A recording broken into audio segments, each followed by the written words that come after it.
We are on, but I muted you, so you have to unmute yourself. Are we live? Yes, we are. Sweet. Win, how you doing today? Really well. I did a bunch of grocery shopping in the morning, so errands running. So Ari, if you're watching, I'm sorry, but I still have to do errands. He's not Uh, watching. He when got he more important when things he to does, do. when he does, you know. Yeah. So we just bantering this month. We do have a couple of things we want to talk about um, in terms of doing a monthly report. And also just chatting about our goals and outcomes and visions for the year, and sort of talk about what we accomplish in the year or in the month of January. Yeah, why don't we quickly do some intros in case people haven't seen us before. So I'm Tyson, and this is and your win for people who don't know. And we are involved in this thing called the Freedom Evolution Project. It's a creation for people to come on and take a look at how to make money online and how to live the freedom lifestyle of a virtual lifestyle. And basically what we've done is we're creating these things because we want to, number one, keep accountable to each other, keep accountable to you, and also show the journey so that if anybody has any questions along the way, we can help them. And of course, if people who want to connect with us, they can help us as well. Cool. So now that that's out of the way, like you were saying, when today's broadcast is really just an accountability broadcast on some of the goals that we've created in January, what we're doing, and how we're doing it, and we're just going to report on the successes and some of the challenges that we've been facing. So, who's going to go first? Am I going to go first, or are you going to go first? You're going to go first because, as we've talked about before, I don't set goals, so go ahead. You don't set goals, that's right. That's all good, man. We'll talk about that in a bit. Okay, so in January, basically our business goals and our money goals. Let's start with the money stuff first. Get that out of the way. I really want to make $7,292 a week, and that's for both of us. I kind of set the goal for the both of us, both me and Win. So so basically, we want to do a overall income per month of about $58,000 for our digital publishing business. Now, included in that, of course, we split that into two things. We also do online phone sales, we do online sales, and we also do the publishing as well. So, going back to my main goal of personally $7,292 per week consistently by December 31st, 2015, $2,000 a week of that will come from phone sales, is how I see it. And the other $5,292 comes from publishing our books and our digital publishing company. So, how did that go this month? Well, considering we started from zero, not so bad. This month, I have, hold on a second, let me just pull this up real quick here. For income, we have $2,622.06. So, does that what does that break down to per week here? 2,622 divided by 4. So $655 a week. All right. You know what? We're not on par with our goal, but we're getting there, and it's progress. So it's 655 times better than we did on January 1st. Pretty good. Yeah, and don't forget, this is the goal that we set for by December 31st, 2015. So, as long as we are moving, as long as this is the growth trajectory for the income, we're good. So exactly. And as I said before, if December 31st in 2015 comes around and we make $28,000 a week instead of $7,000, I will be happy. But the other direction is also true. So if we make $5K a week, by December 31st, 2015, we would be $5K a week more than we were January 1st at $500 a week. Yeah, man. Totally. Yeah. So one thing at a time, one step at a time. And I'm sure there's going to be people laughing at us going, what the fuck? I'm sorry, I can't say that, but what the hell? That goal is so high. So if you're not going to say what the fuck, then you're not going to say what the fuck. I guess in your dictionary, hell is not a swear word. Exactly. It's okay though, Tyson. People can. It doesn't matter that people are laughing right now because one, people is not watching right now, and two, by the time they watch this video, we would not be making $600 a week. So Right. Exactly. Exactly. So so yeah. So anyways, the next one, to get that part out of the way, most of it, actually all of it, comes from phone sales right now, and there's certain details that we can't disclose on here, but basically we'll go as far as we can. And in terms of phone sales, we do really well, with that part, I guess, so far. And just want to keep moving. So the goals for February now is to make about 1,500 per week, starting February 1st, which is this week here, and just kind of move up to get to that $2,000 mark in phone sales. And as far as digital publishing goes, we haven't made any income yet, and that was, in part due to, not in the creation phase, being able to write a book. If anybody who's a writer out there watching, they know it's hard, so we gotta, pick that part up. And the goal I have for this month, and anybody who understands company knows everybody has different roles, but my role specifically is to come up with 2 books by February 15th. And these are not like major thick books or anything, but they're like small books that you can pick up and have a good read over an hour and a half. Yep. By February 15th, you're gonna have 2 books written up. Yep. Yep. Dang. That's the goal. So. And then by February 9th, try to publish one of them out there, so that we can have one due on the 7th, and then publish one on the 9th, one due on the 14th, and then publish on the 16th.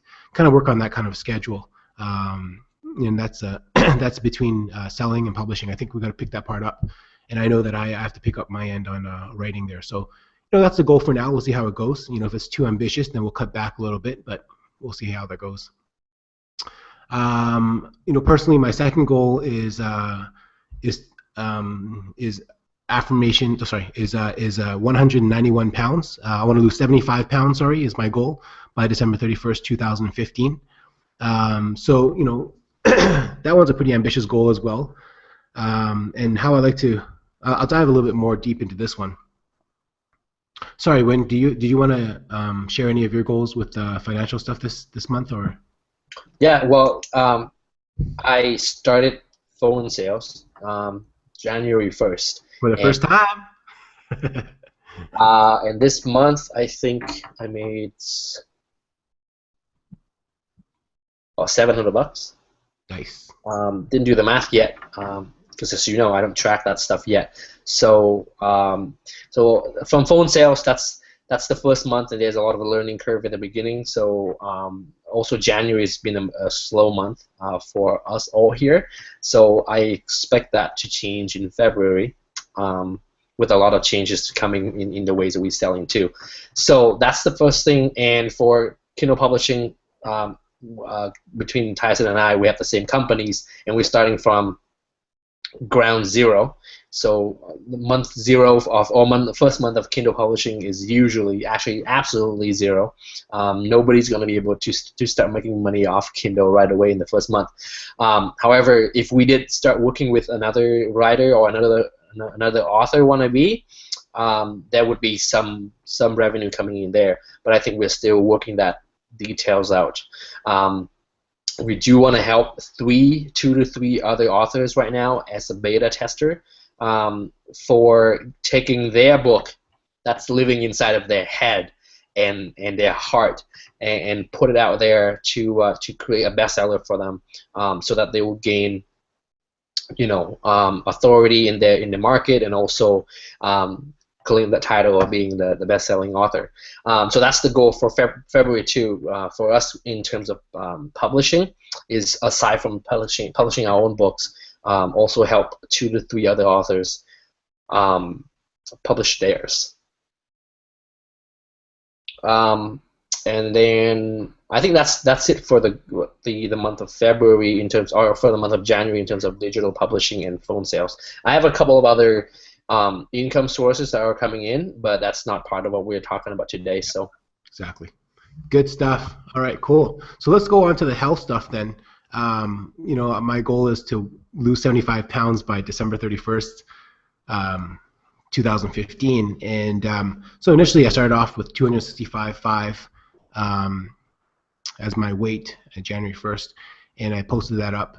And currently today I just sent Win the picture there. I'm at 255, so that's 10.5 pounds gone, which is great this month. And yeah, boom. And so, here's a kind of what's been working and what hasn't been working. I'm kind of testing a whole bunch of things, but I'll just kind of read it out quickly and as I go along here. Number one, I make daily affirmations twice a day, once in the morning and once at night. And the affirmation that I have is that I easily weigh 191 pounds by December 31st, 2015. It's just basically my goal. What I do is I record that into a mastermind group locally here. And it's a local, and then also in my high-end mastermind group, I also posted up that I was going to do this goal as well. So this help keeps me on site with my goal every day. And even though it's tough sometimes to break some of the old habits, eating at night, eating bad food, low sugar and stuff, I'm in an environment where I have respected peers and supportive professionals who've all made incredible strides in their health and have trusted information. So that's always really important to consider, when you're announcing stuff out there, to make sure that you have a good group of people that you work with. And of course, I have a great partner, Win, who always supports me in everything I do. So I no shame and no embarrassment when I post this kind of stuff out. In February, what I like to do is I like to announce my next goal, and that's to lose another 8 pounds by February 28th, 2015. So I want to drop down to 242 pounds by then. One of the things that really helps me, going back to affirmations, is when I'm running or when I'm doing some exercise, getting over the hump of oh my God, this is too hard. I just say to myself, I can do this, I can do this, I can do this. And of course, back to my affirmation of, I easily weigh 191 pounds by December 31st, 2015. I even say that when I'm exercising in my head. The other large goal I want to do now, and this is kind of the first time I'm going to announce this, is I want to complete a triathlon by December 31st, 2015. Not like a major Ironman or anything, that's going to be impossible, but at least like a sprint triathlon. And basically it looks like this. A sprint triathlon is a 750-meter swim, a 20-kilometer bike ride, and a 5-kilometer run. And so this month, January, this month here, sorry, the month that just passed, I set my goals a little bit too high. I said I was going to, swim 2 times a week and run 3 times a week and do all sorts of crazy stuff. I didn't. In actuality, what happened was I swam 6 times this month, and I ran a total of 4 times this month. So, for what it's worth, it's a start, and I'm happy with it. So it got me good results. 6 times this month, and you swam 6 times this month, and you ran 4 times this month, more than I do. 0 and 0 on both ends. It's all good, man. That's progress, right? And not to say that my running was anything special or anything. It was just I ran 1 kilometer. Hey, I don't care. It's okay. Yeah, and so that was 4 times that more than I did. I ran 0. So. And you're still in better shape than me. Okay, so Tyson, I think so. I share with you this this quote with you. I think it is the best quote of all time. So by a man that a lot of people might not know. So Terence McKenna is one of the New Age thinkers back in the 60s. But that doesn't matter. What he said is this, and I think I consider it to be one of the most important, but also most undervalued statement of all times, which is the magic of the world is that it's made of words. And if you figure out what the words are, you can offer the world, you can make it whatever you wish. And it sounds kind of corny, but one of the things that all of the successful people don't want to talk about, maybe except Tony Robbins, is the affirmations. It is one of these success secrets, along with meditation. But that's for another a discussion here. But the affirmations thing, nobody wants to say and admit publicly that they talk to themselves like this, right? And it, because way 100.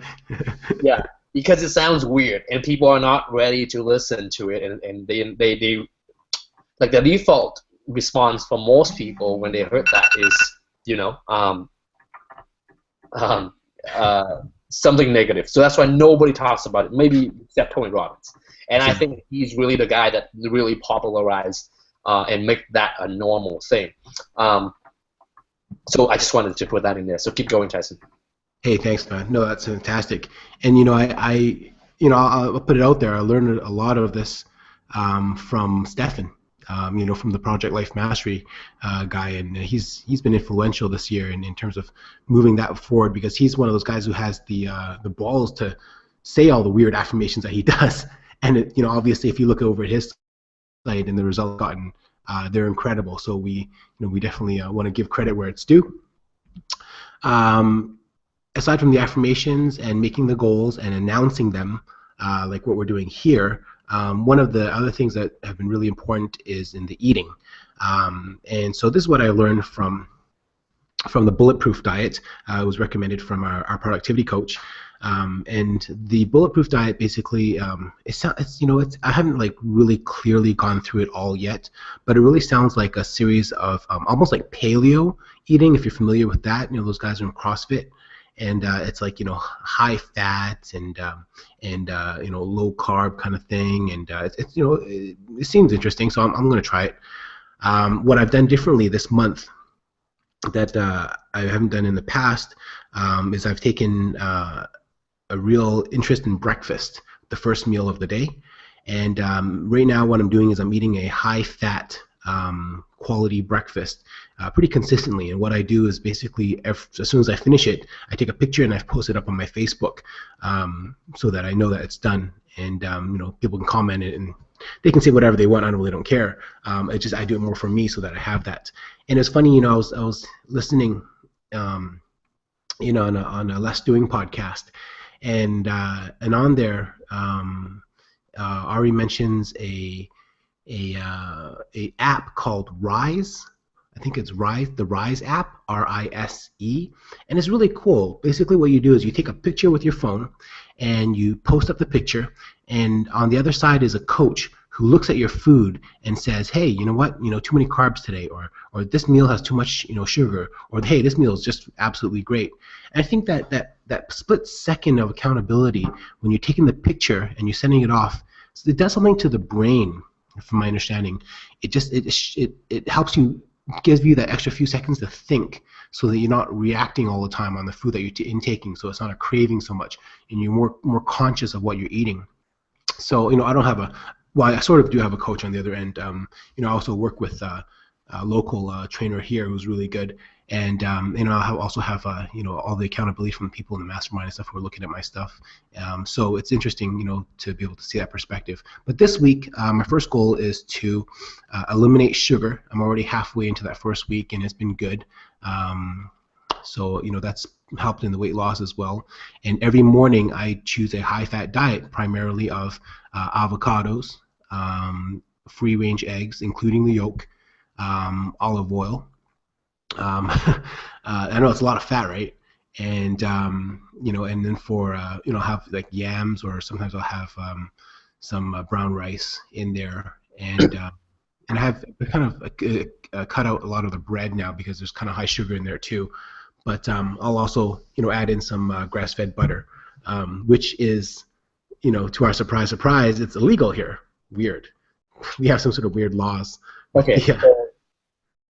I was smiling not because I thought it was too much fat, but I'm smiling because literally coming from Asia, I'm just amazed at the level of television programming that people have by default here. The egg yolk is like the poster child of such BS when it comes to information here. like I couldn't understand why people would even have a negativity toward the yolk of the egg. Now Vietnamese people are catching on to this, and they are telling me that I'm eating too much egg yolks here. But I just thought it's such a funny way that such misinformation can perpetuate and become fact. And I don't know what the study was, but I swear I read that from a study where they actually looked at like from which research did the bad yolk came from, and it came from this study of like 8 people of no empirical evidence at all. You know, it's all like anecdotal, and 3 people got maybe negative, some sort of negativity or decrease in their health measurements after eating eggs with yolks, and it's from 3 people in the 50s, and like they wouldn't even like. Totally subjective too. So yeah, but so the grass-fed thing. So my roommates used to a few months back wanted to drink bulletproof coffee, and they've actually said recommend grass-fed butter, and we could not find anywhere in Vancouver. So it's illegal.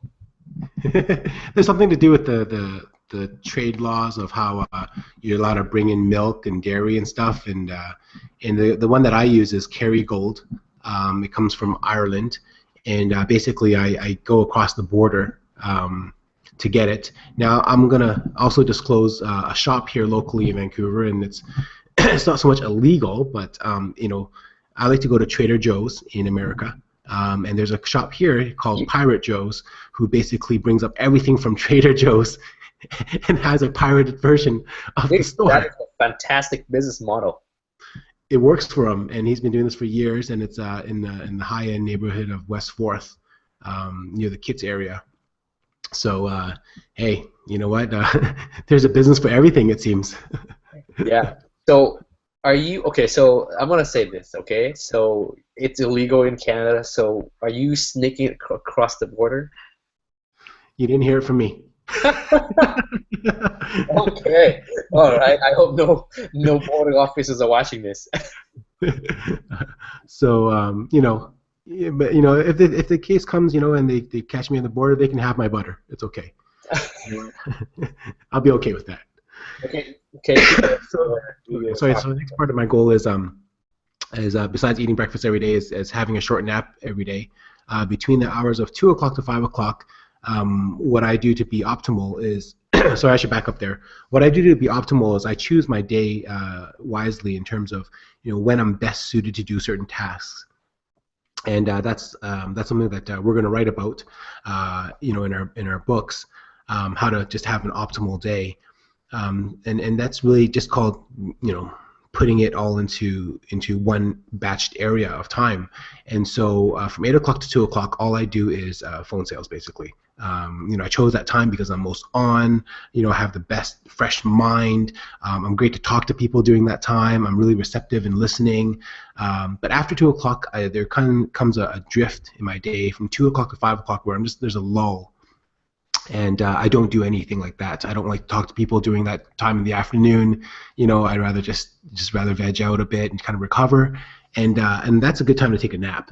And so one of my goals this year is to be able to work into that routine of taking a nap. And you know, if you look at all the you know, all the evidence, you know, throughout the years of all these different cultures, you know, who do take naps during the day. I mean, it's just so much benefits. We started here, okay? So coming from Vietnam, we take naps like every day. Yeah. We used to like sleep under the table at her workplace, so that I would nap. And I was telling this to a mother here, and she's just kind of rolled her eyes at me, and she said she would never let her kids nap. And I thought that is the most redonkulous idea ever. Why wouldn't you nap? Oh my God. Oh my God! Why does it get such a bad rap? Like, because of our culture, you know, we're just so ingrained in this culture of work, you know, and you know, the last person who sleeps isn't the most productive person, which is, you know, we know that for a fact now. Good sleep produces more productivity. Done. We know that. Um, Yeah. you know. So I'm glad you brought that up because from my research before, I talked to people in college who slept like 4 or 5 hours a day. I know people who experimented with biphasic sleep, so they sleep Yeah. for like 2 hours here and then 2 hours there. Biphasic sleep. Yeah, something like that. And then I talked to people who want to get into nootropics, which is Nootropics. What's enhancing. nootropics? So nootropics is essentially brain enhancing, essentially drugs. Drugs? So caffeine is a kind of nootropics, but it's a very basic one because it does enhance the performance of your brain. And Dave Asprey is all into biohacking and all that stuff, so he for sure knows about it. But the foundation of it is if you talk to a nootropics expert is people come in there and they want to like optimize their sleep, so they take these drugs and they think they can just sleep 4 or 5 hours a day, eat crap, eat junk, and not exercise, and they're gonna be on fire, right? Yeah, right. But you talk to a doctor that even knows anything about nootropics, they would say, well, you need to get 3 things right before you even try to do any optimizing or actually any hacking, which is sleep, diet, and exercise. If you don't get those 3 things right, forget about trying to hack your brain or enhancing your performance. You have no performance, right? But people think I can just take piracetam, or that's one of the most popular nootropics drugs. It's a lab manufactured drug, and it's not approved by the FDA yet. So it's an underground thing right now for nootropics. But people think they can just shortcut and not sleep and not get their health properly, and that miracle drug's gonna fix everything for them. So like I've given up trying to sleep 6 hours in college. I try to how do I sleep for 6 hours? I read a whole book on sleep and how do you optimize it. At this point, man, forget about it. If my lifestyle isn't going to be good enough for me to sleep for 7.5 hours a night, I'm not doing it. There's something wrong with the lifestyle. Yeah. So actually that brings me up to the next point, which is the direction that we want to take. I don't know if you can read this. The direction we want to take. I can't read the rest. So health, wealth, love, and happiness.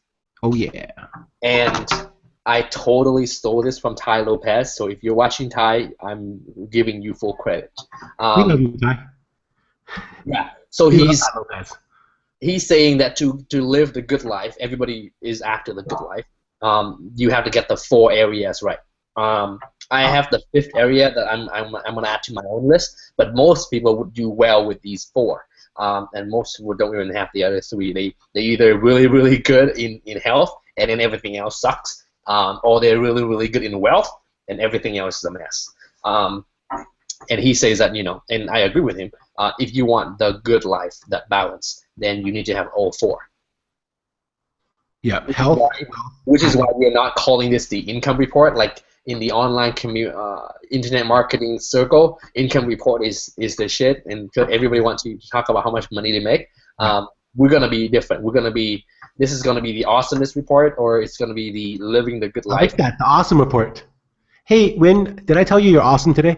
Because you are, man. You just did, and you're awesome too. Now, if we're gonna use the awesomeness report, we definitely have to give credit too. So everything I know, I'm stolen from someone else. I definitely stole that from Vishen Lakhiani at Mindvalley. He has an awesome report. They have awesomeness report or awesomeness fest. I don't know if they call their report awesomeness report, but we're gonna call ours awesomeness report anyways. Awesomeness report. I like it. I don't think it's trademarketable. So either awesomeness report or living the good life report, because everybody wants to hear the numbers, right? Like the guys that we follow, they have income report, and that's all good because I watch that stuff like a hawk. But but I think that's the other parts that nobody wants to talk about. I want to talk about the stuff that people don't want to talk about, like doing affirmations. Not enough people are talking about affirmations. Like the guy. Those affirmations. The mentors that I listen to and study, they do affirmations, but they don't talk about it, right? and there isn't enough people talking about those stuff. And I want us to be the people that talk about it, because that's what we do, and because that's what the mentors tell us in private, and they don't talk about it publicly. No, they save it for the mastermind. Yeah. Insider. Yeah, for $19.99 a month, we'll save it for the mastermind. Or sometimes like $6,000 a month, depending on what mastermind you go into. The other thing I want to say is, like, do you notice that everyone is coming out with a meditation tape these days? Yeah, I noticed that. That. So I know that at least like 5 people that I follow and study, sort of my surrogate mentors and advisors, they are all coming out with their own. Kind of makes you wonder if there's like a group, course, including our coach, official mentor. Yeah, exactly. And here's the thing: we have like this year. Sorry. Yeah, I would say the meditation thing is like it's coming out. It's coming out rapid fire, like just lately too, just within the last like month or something. It's weird. Yeah, and they are all coming out with their own version of a meditation, what they have done, right? But the thing is, these people have been doing this for years, and they don't talk about it ever until like this year, right? So who is it? Do you know who Russell Simmons? Oh, yeah, of course. Yeah, Russell Simmons, yeah. He's a billionaire, right? And he said this: I don't do shit before I meditate. Like, he has a whole he has a ritual.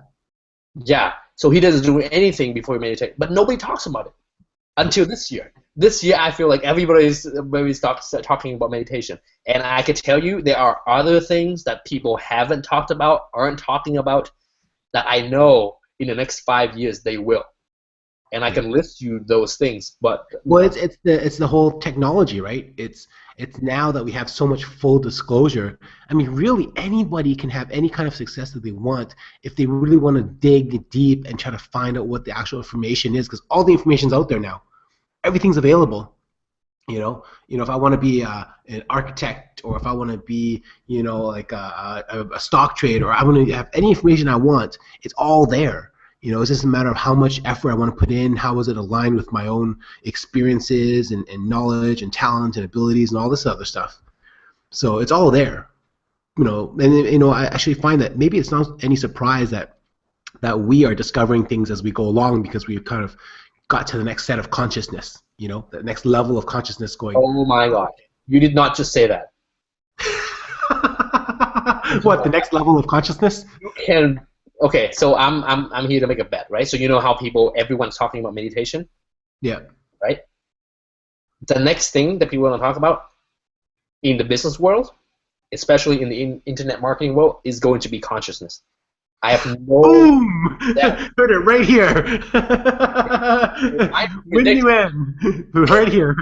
So my mentor Ryan Moran loves to make prediction about Amazon, right? I am making a prediction right now on this podcast, on this channel, that after meditation, yoga is already past, right? So people talk about yoga. Yoga is like I think it's like a 20 billion industry now. Yeah. Meditation is going to be the next thing, and ultimately, anywhere from 3 to 5 years from now, consciousness is all that we're going to be hearing about. Yeah. So it's funny. That's my next goal. Ironically, it's a good segue, because my next goal is to create in my morning rituals a 10-minute per day ritual of meditation. And guess what I found? Let me show you here. The Headspace app, Headspace.com. It's a little app that you can get on Android or on iPhone, and basically it's free, and it'll get you. It's basically meditation for dummies. I mean, not just, hey, no offense to anybody on here, not to say anybody's dummy. I'm a dummy, when it comes to meditation. So it just basically takes you first to your first few sessions, and you just plug it in and you go, and it's a great way to start. So Headspace app. It's a good app. Yeah. Yeah. So definitely do the meditation.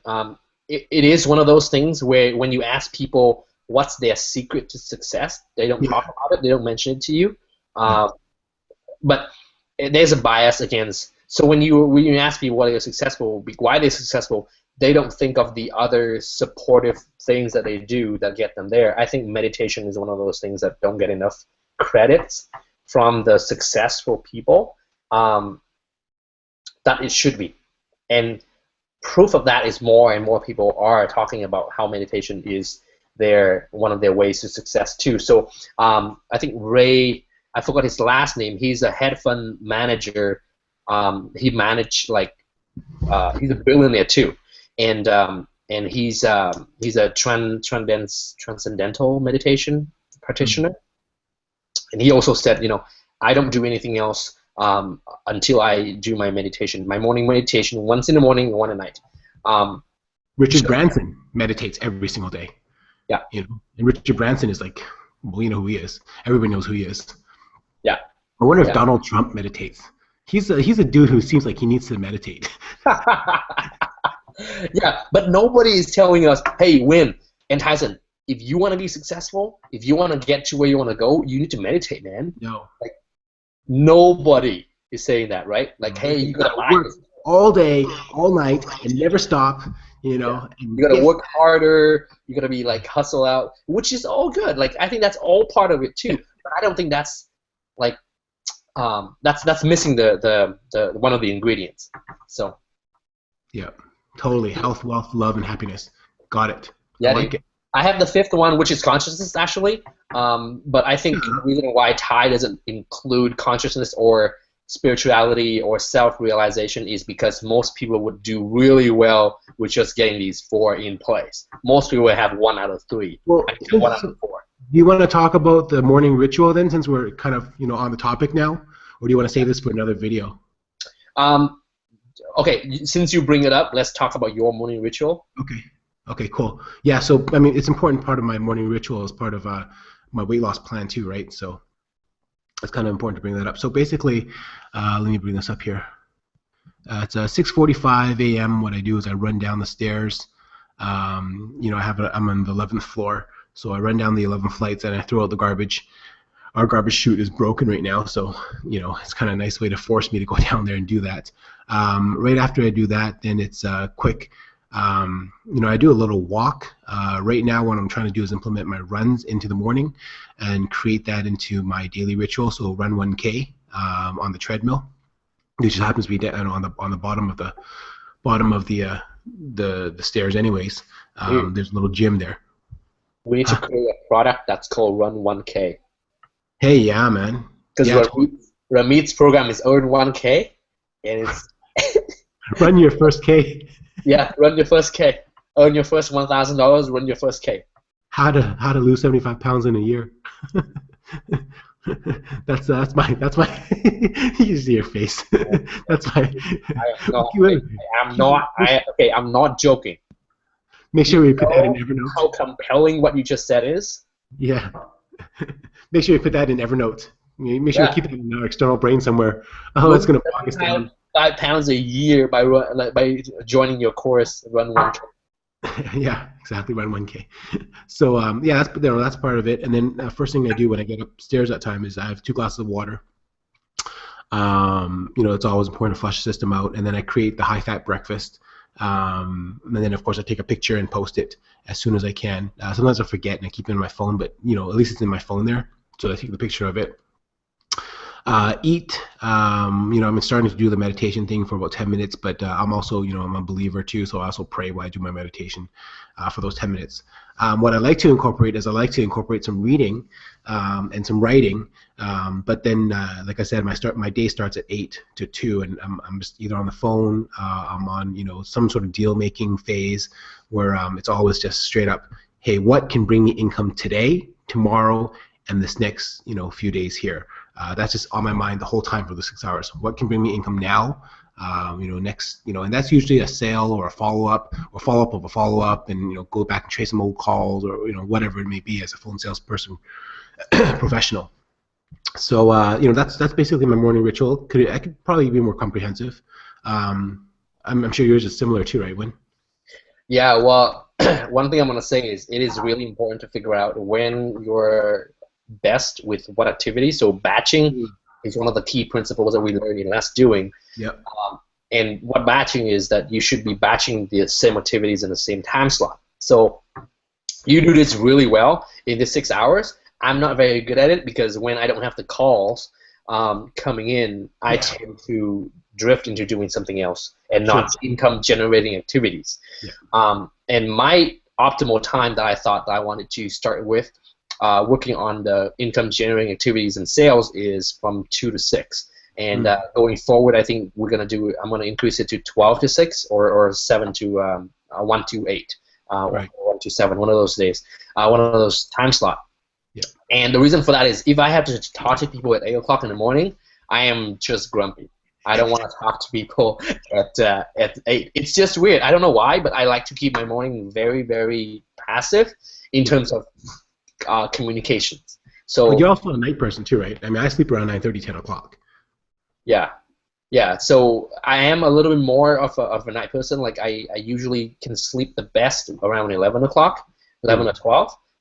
But I can, and I am getting myself to sleep at 10, 10:30.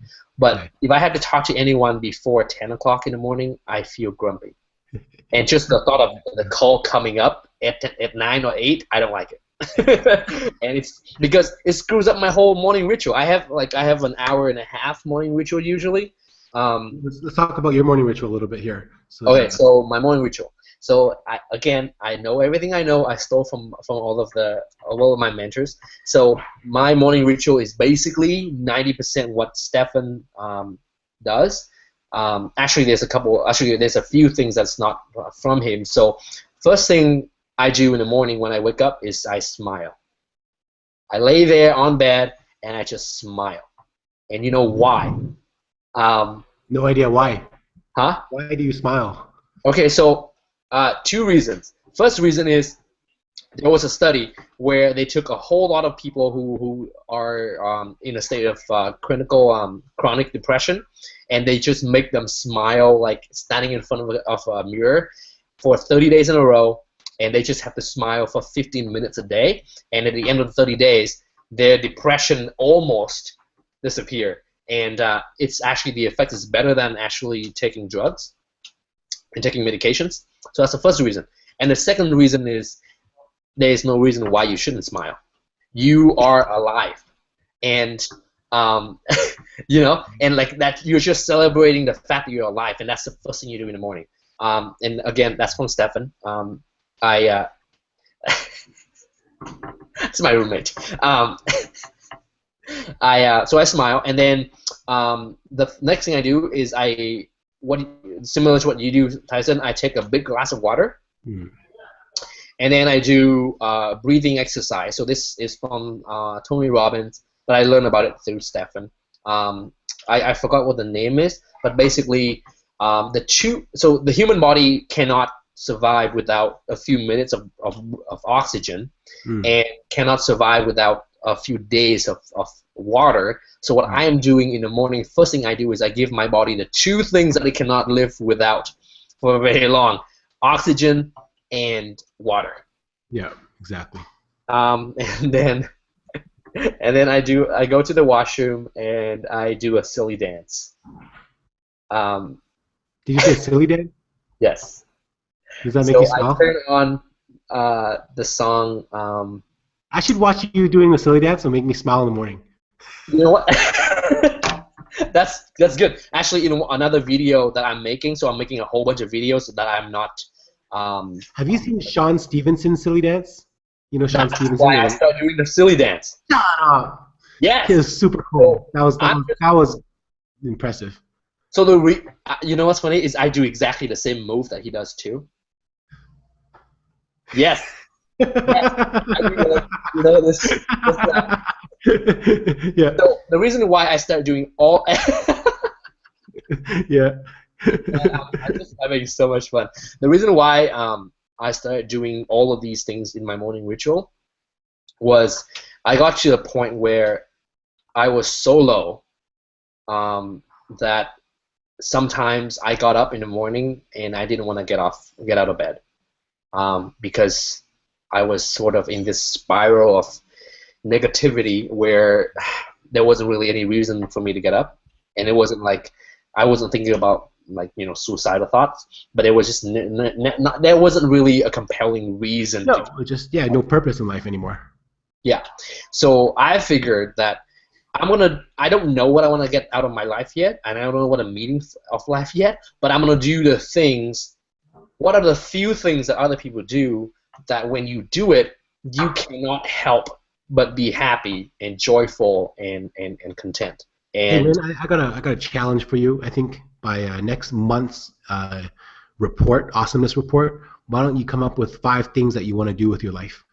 yeah, And no, I'm not there anymore. So the reason why I started this whole ritual is because of that, and that's okay.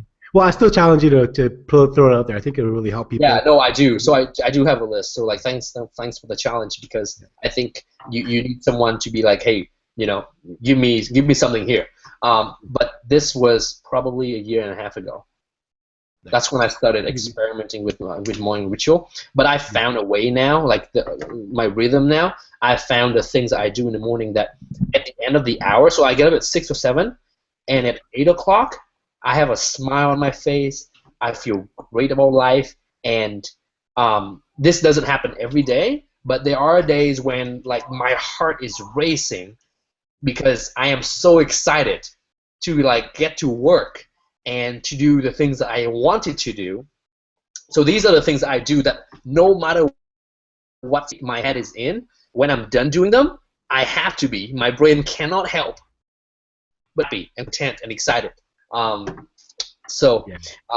That's fantastic. I mean, really, when you look at the opportunities that we have, again, with technology and how far we've come, I mean, nobody has to spend the 2 hours like I did going to work back and forth, getting stuck on the bridge for like, an hour every day just to hit the traffic. I mean, what a waste of time. That's like, 3 to 4 hours of my day, every single day wasted on transportation.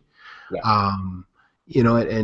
My commute now, and like yours is basically, 2 foot away.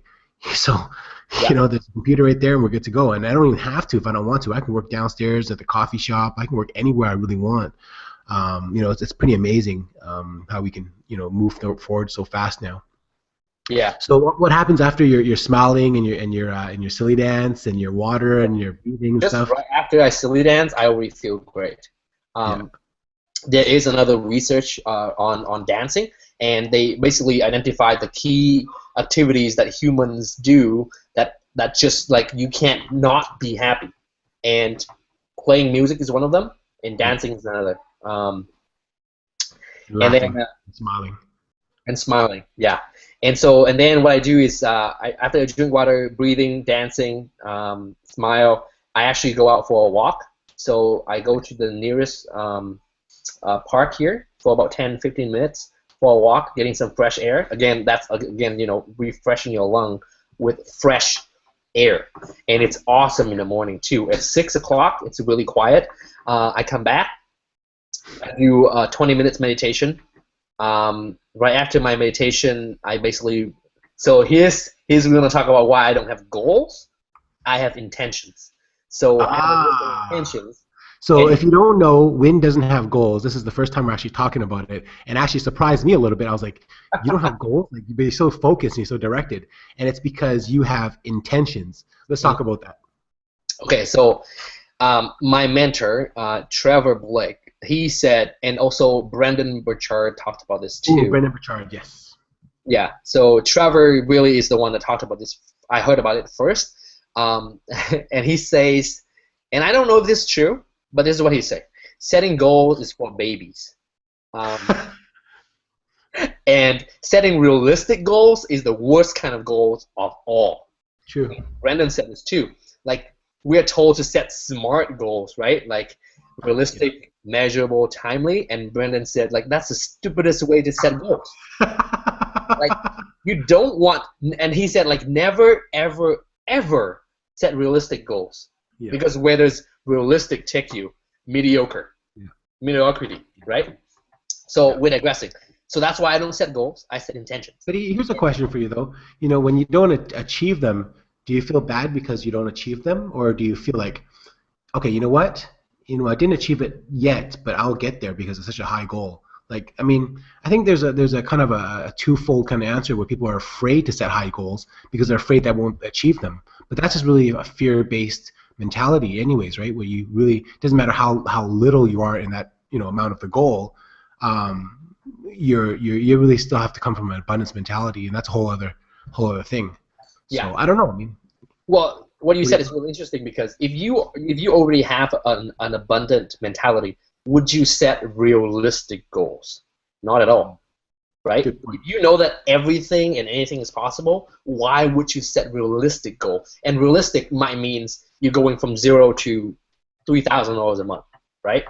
And then it differs for everyone. So realistic for me might be different than realistic for you. But the point of it is you shouldn't set realistic goals for you, whatever that numbers is. So like for me, I mean realistic would be going from 0 to 5,000 a month. And he says that you don't have. It's not that you shouldn't. You don't have to set realistic goals for it to become reality. So the whole point of the reason why people say you should set realistic goals, smart goals, is because they say if you do that, you will for sure hit your goals or get what you want. But Brendan and Trevor is saying you don't have to set it in a smart way for it to become true. Yeah. Yeah. I mean, again, look at some of the people that we follow, right? And again, I'll use Stefan as an example. I know we use his name a lot in this report here today. Celebrity obsession. Yeah, totally. But his goal in the beginning of last year was similar to what our goals were, to make $30,000 a month consistently, and then somewhere along the line it jumped to near it scaled like crazy, and he hit those goals after I think April or May or something, and then this year his goal is to make $1 million, which is basically $84,000 a month consistently, and he's already on point to do that, which is is that realistic? For 99.9% of the population, that's not realistic, but he said that and it hit it, and it keeps on going and going and going. Now, that does that mean brought out something really interesting, which is time. So the reason why intentions don't have time limit on it, so the way Trevor teaches you or say that you could set intentions is you don't put time limit. There is no by December 31st, 2015 I will make this much. And the reason for that, according to him, is that Stefan thought that he's going to make $30K a month by the end of 2015, but he hit it before.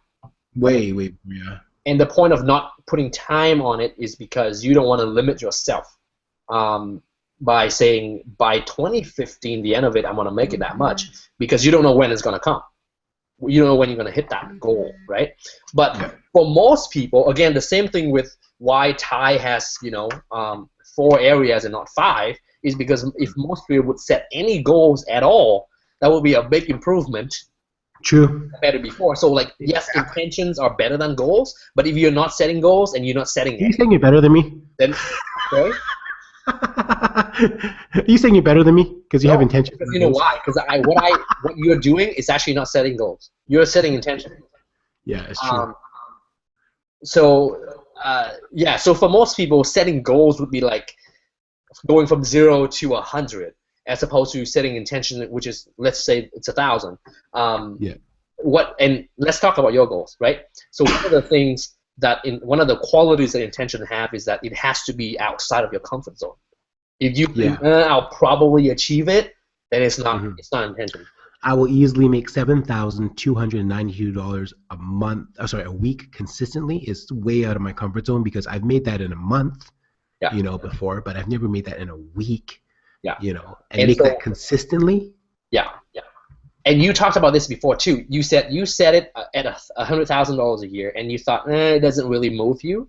No. And then you increase it to 200, and it's whatever, and then 250, and then 300,000, right? 350. 350. So another quality of intentions is that when you think about it, it has to put you in its place of awe. You have to feel like, wow, that would be amazing. That's intention. And that's why I don't tell you. So when you tell me your goals, Tyson, I don't say, hey, Tyson, there's a much better way of doing this because I don't think you're setting goals. You're setting intentions. And that is why I don't think that you're, That's I'm cool. better than I'm already doing. you. You are better than me. That's all good though. You're better and younger, and probably better looking too. But that's beside the point. That's debatable. That's debatable. You're very good looking too. All going. So okay, so let me just zoom past what the rest of the on the list here. So I write my intentions for about 5-10 minutes, and then for 5 minutes I go through a gratitude list. So giving credit where it's due, I stole this from Vision. So I list out 15 things, 15, that I'm grateful for the day before or for in a gratitude journal. Hmm? Is that like in a gratitude journal? Similar idea, yeah. Cool. And what gratitude does is that it puts me in this place of gratefulness and appreciation, and it just makes you feel good, seriously. And this also comes from happiness research too. So one of the things that come out of happiness research is that people who are grateful are happier, and happiness and actually gratefulness can be cultivated by appreciating things. And then I do before I had happinessresearchinstitute.com. The happinessresearchinstitute.com, is that what you're talking about? No, just all of the research about happiness. Oh, I see. Okay, got it. Yeah. Okay. So are you listening to Tai Lopez's video? Yeah, totally. Okay, so his thing is that he said, we have already figured out health. We've already figured out wealth. We've already figured out love, and we've already figured out happiness. Yet, you go on Facebook and people talk like they don't know nothing about what makes them happy. Yeah. So what I did is I just basically took the best research and the best of what we figured out to be working in the area of health, the area of happiness, and the area of love, and I'm just doing that every day. So no matter what, I'm doing these things because I know it makes me happy, right? So gratitude makes you happy. So I'm gonna do gratitude. And you got to do it consciously, right? You got to be mindful about it. Yeah. So basically, also again with meditation, research has shown that people who do meditations are happier, less stress, less anxiety. Yet how many people keep saying, "Man, I'm so stressed," and you tell them you're gonna meditate more, and they say, "No, I don't have time to meditate." But I'm like, "But dude, that's why you are stressed. You have to meditate, right?" I was looking at the projecthappiness.org results here, and it's saying that your happiness is based on 3 major factors. 50% of it is from genes, 10% comes from your environment, and 40% is your intentional activities that you drive forward. 40%, that's huge. That's the part that you can control. And if you're able to control that like you're doing with all the different little rituals that you have in place, you're able to dictate whether you're going to be happy or not. So you can choose to be happy. It's a conscious decision here. Yeah, it's phenomenal. And I mean, what are the things that when you do, your brain cannot help but be happy? And meditation is one of them, and being grateful is another. Like when you do it, and when you're forced to do it, and you force yourself to do it, even if you don't want to, you cannot help but be happy. Like, and I don't, more people should be doing this. Another quote I love: "Everything has been figured out except how to live." Yeah. So we figured out health, man. We figured out happiness. We figured out what makes us happy. We're just not doing it. The same way that we know what makes us healthy, we're just not doing it. And positivity pays off. Being happy pays off. You don't see many. You do see a lot of stressed millionaires and stuff, but a lot of people who are super successful, despite being wealth and health and everything, they're really happy people. Mind you, having a lot of money will make me happy too, but it definitely helps a lot. Yeah, and I mean, a lot of people think like it has to be one or the other. You have to have a lot of money and then you're miserable, or you have to not have any money and happy. That's like the whole, like the media has been feeding us that crap. And we say BS. right? Your ability to be successful. I think Steve Jobs said this. I think your ability, he said, your ability to be successful is depending on your ability to basically keep like what is it? Dichotomy. So the world wants you to think that if you want to be happy, you have to be broke, or if you want to be rich, you have to be unhappy. And he's saying that the economy is you can have both. Nobody tell you have to choose one or the other. You should choose both. But we think we can't have one without the other, or without giving up the other. We're digressing very far. But the rest of it's good. I think it's important to be able to look at all this stuff and chat about it because, like you said, a lot of people just don't talk about it. You don't see it. It's not common, things to talk about, right?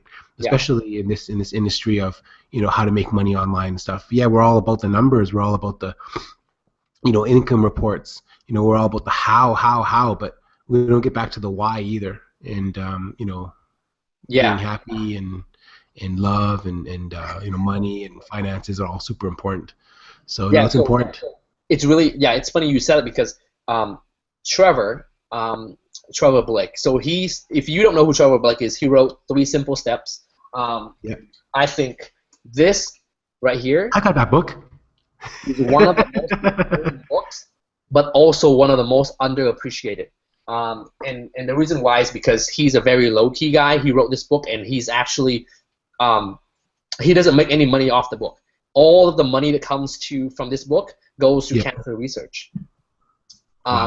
Because he said he doesn't need the money. He has built and sold 2 companies at $100 million each. So he doesn't need your money. He doesn't need the reader's money to buy his book. He's not doing any corporate speaking because he's a best-selling author. So nobody's talking about his book, even though his book became one of the a New York Times bestseller for a few weeks, I think, when it first came out. So I think it's one of the most underappreciated books, but also one of the most important book. So he said that the reason why he never talked about taking quiet time, which is meditation, and setting intentions before, is because, one, he doesn't want other people to basically shoot down his ideas before he's successful, and 2, he doesn't want to have to argue with people why he thinks those things are important. So now he's like, now I'm successful. Here's the things I do. Yeah. You can believe it because I made it work. Yeah. So I mean, that's the whole proof is in the pudding, right? I mean, if it works, it works. Yeah. So the last thing I do after that, so that's basically the end of my my morning routine, or I call it the morning discipline. I don't call it my routine because to me routine is boring. So my brain, again, it comes back to language here, or the words are made of words. So you call it the morning what? The morning discipline? Morning blissipline. Blissipline. The discipline to stay in bliss. So it's not a real word, my friend. Exactly. It is now. Get it up. It is now. It is now. Boom. No, I stole it from Vishen Lakhiani again. Oh yeah, okay. So what don't we steal from other people? We're sitting on the shoulders of giants here. Exactly. So he calls it blissipline, which is the discipline to stay in bliss. So here are the things that he does that I do to put myself in a state of flow, in a state of bliss. That everything else I do for the rest of the day is. Did you read that book by Mihai? That last name I can't pronounce. Mihal Csikszentmihalyi. The book it's called Flow, and it's basically just like you're talking about, is staying in that state the entire time, whether it's for in bliss or for work. And it's a great resource. I highly recommend it. Yeah. So then after that 1 hour of blissipline time, I usually read for half an hour, but I'm going to increase it to an hour now. An hour a day of reading. Nice. An hour a day? Yeah. Of reading? Wow. Okay. Yeah, I mean, look at the guys, who we follow, like Tai Lopez, who reads a book a day, Yeah. That's pretty Well, here's the thing, right? Warren Buffett reads 8 hours a day. Yeah. Bill Gates eats 3 or 4 hours a day. And when Warren Buffett and Steve Jobs was asked what is the #1 superhuman skill they would like to have, guess what their answer was? Read faster? Yes. They separately answer. They don't know the answer of the other person. They both said the ability to read faster. Wow. And so I know people are going to be thinking, man, but I don't have time to read, right? Yeah. So here's what Warren Buffett would tell you, and what Charlie Munger, which is Warren Buffett's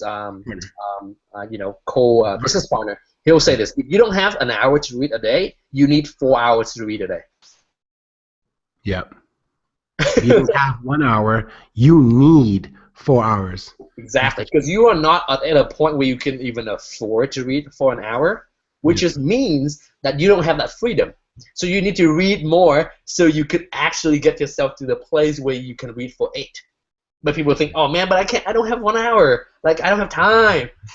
In the same way that people come to us and say, hey, we want to be more productive, but we don't have time to study. We don't have time to invest in this productivity coaching. Ooh, and talking about productivity coaching, a quick announcement here. One of the goals for us is to open up a Less Doing productivity meetup locally here, and we're going to have our first one in February. I'm locking down the place right now, and we should be able to get that up and going in the first one in February, so it should be an awesome thing.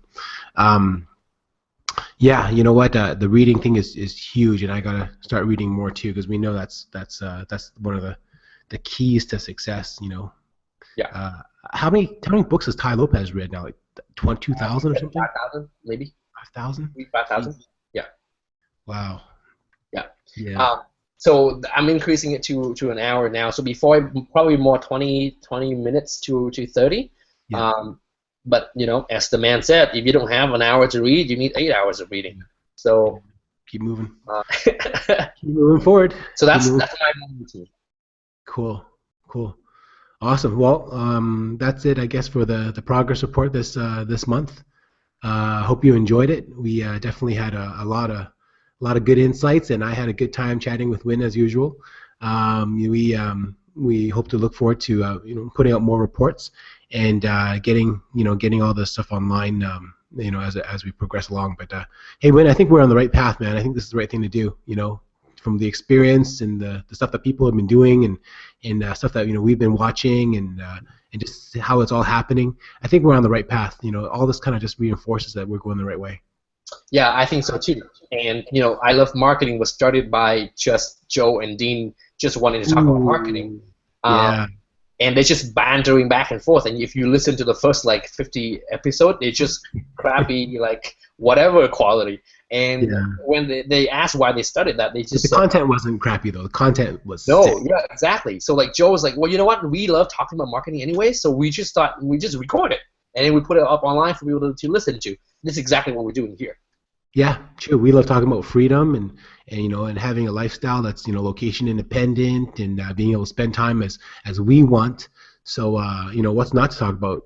I mean, we can talk about this all day, but we won't. We're Actually, off. The funny thing is, we do talk about this stuff all day. I call you at least a few times a day, and we talk about it. And now we're just recording 1% of it or 10% of it. Yeah, it's ironic. Not even 1%, 1%. Next thing we need is we need to plug a GoPro here, and it's just 24/7. All they would see all day is just text back and forth. That's right. All right, man. I think we've gone pretty well here. Anything else? Any parting thoughts? So let's see. Wealth goals. Yep. So finance goals, health goals, happiness. Hey, it's Valentine's Day coming up. One of my goals is to make sure I spend some time with my wife and book something out early this year, because I'm always leaving it for the last minute. I know. And as men, we should not be like that. We should not be bad like that. We gotta be on top of it and do something special for our loved ones. Yeah. And love. Well, that I need to work on my gratitude part of it for sure. I think I'm going to incorporate that into part of my morning ritual as well. Wake up happy and do the silly dance and just wake up with some gratitude there. Wake up successful. Wake up productive. Oh man. Yeah. So I think we would be well served to think about how we want to address or come at or set intentions for the 4 key areas: health, wealth, love, and happiness. Because it's not all about. The first thing I want to do then is is explain kind of our process. Just is, our process. We usually use Evernote for a lot of our notes and how we share projects and stuff like that.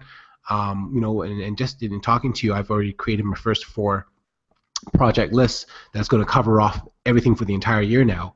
And the first, one is health. Second one is wealth. The third one is happiness, and the last one is love. And I think that's all the folders I'm going to need for the entire year. Everything can be stacks or subfolders underneath all those categories. I mean, interesting. Where'd you learn that? Just now from you. No, I'm talking about the stacking in there. Oh, stack. Oh, I learned that from you too. Ironic. Enough. As productivity coaches, we.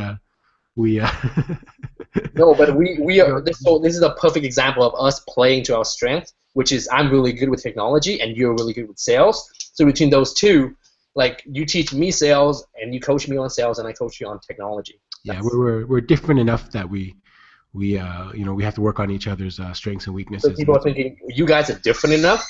2 Asian guys, shaved head and like bald head, and dude, I got 100 pounds on you, okay? Okay, man, I think we're good here. So share with me those Evernote folders with that you made too. I'd love to have my own stuff in there as well. Sweet. All right, brother. Have a good one. Dude. It's Super Bowl Sunday, by the way, too. So that makes sure. I'll have fun. Thanks for the chat. Talk later. Bye for now.